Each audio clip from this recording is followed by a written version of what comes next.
Bom, o projeto de Mandema, ele faz parte de uma iniciativa que eu tive nesse semestre letivo, que se chama Nosso Mundo, que permite que os alunos de cada turma, eles desenvolvam um universo a partir de temáticas pré-existentes.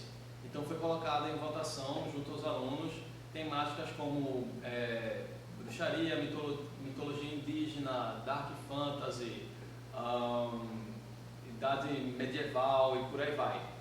E a partir da votação, nós chegamos ao conceito final do projeto, que era justamente envolvendo a cultura indígena com elementos de dark fantasy.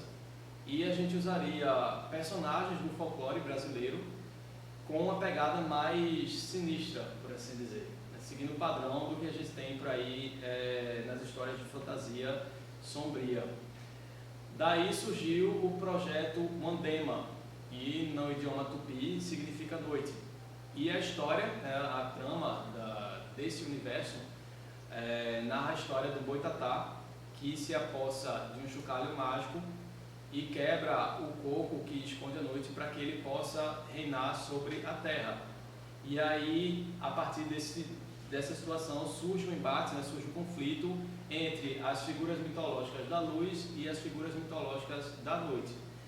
Cada aluno tinha que escolher um lado e, a partir de então, criar um personagem que fosse alinhado ao conceito da figura mitológica, né, da figura folclórica já existente, e que também fosse alinhado ao conceito de Dark Fantasy dentro do lado que ele escolheu para seguir. O projeto de animação consistia em desenvolver cartas digitais de cada um dos personagens com uma animação em loop, né, aquela animação que fica sempre realizando o mesmo movimento com poucos segundos de duração, uma carta digital do personagem que ele mesmo desenvolveu. Então foram distribuídas fichas de personagem onde os alunos preencheram atributos físicos e psicológicos dos personagens que eles estavam desenvolvendo e, a partir de então, utilizando softwares de ilustração vetorial, eles vetorizaram seus personagens e, a partir daí, levaram para o software de animação e criaram as cartas animadas.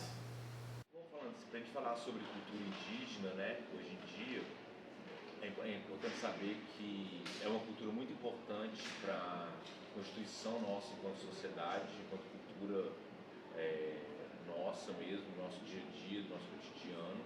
Muitas coisas nossas hoje vêm da cultura indígena, né, passam por ela, então são realmente constitutivas da nossa identidade.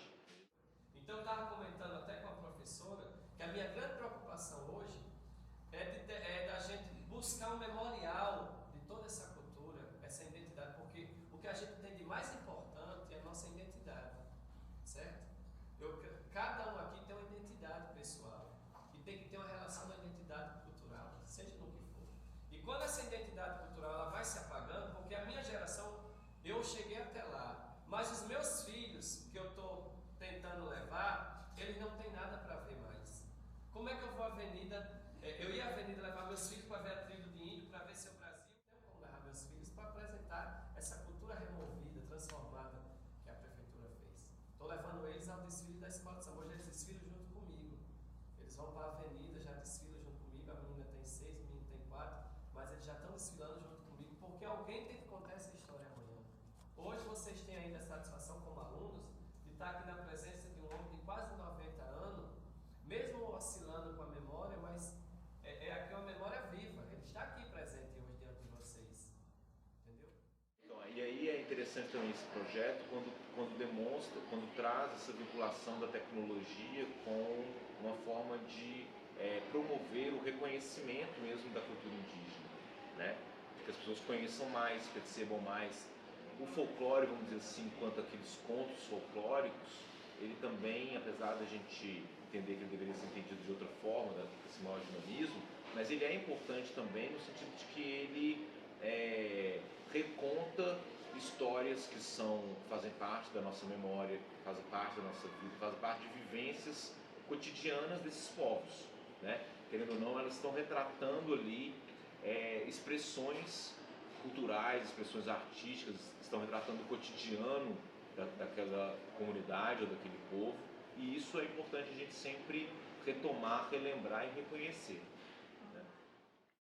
Então, quando Cascudo pesquisou a questão indígena, os indígenas do Rio Grande do Norte, os remanescentes, os descendentes, se ocultavam. As condições políticas da época eram outras, não é?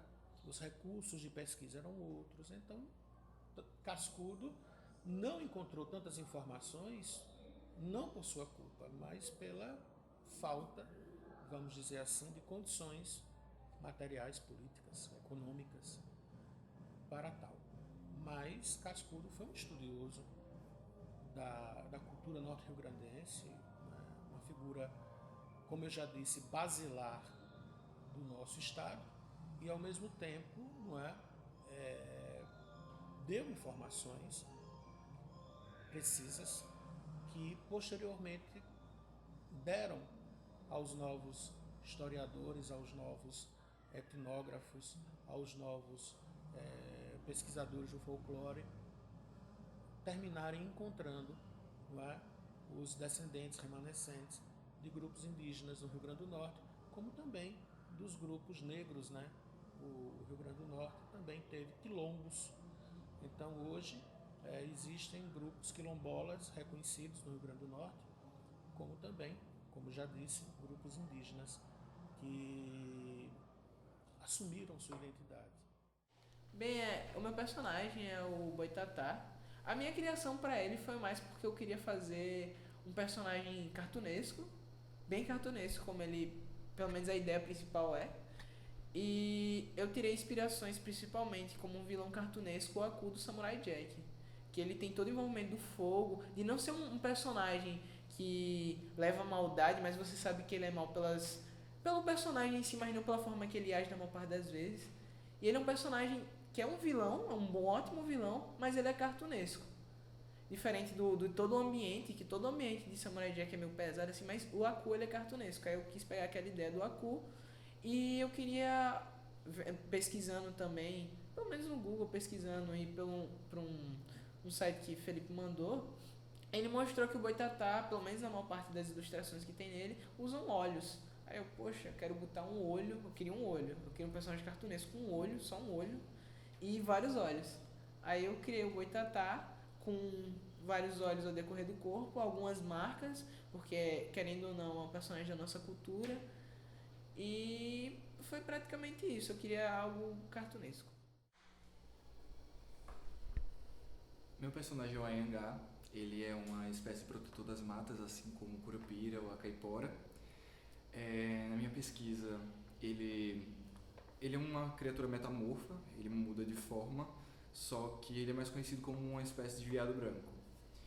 Ele normalmente ataca caçadores e pescadores mal intencionados, que normalmente, sei lá, abatem uma mãe quando está amamentando um filho, coisa parecida, e substitui por um parente dele.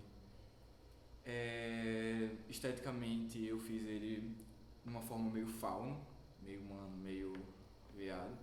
Chifres, pelo, pele vermelha, a aparência dele é um veado branco com uma cruz na testa e olhos vermelhos.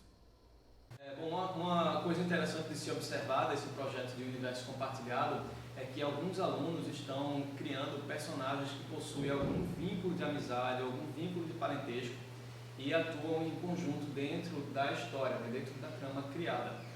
Também estão surgindo histórias transmídia de ficção para outras plataformas. São fanfics, histórias em quadrinhos que eles estão desenvolvendo para além do projeto da disciplina de animação.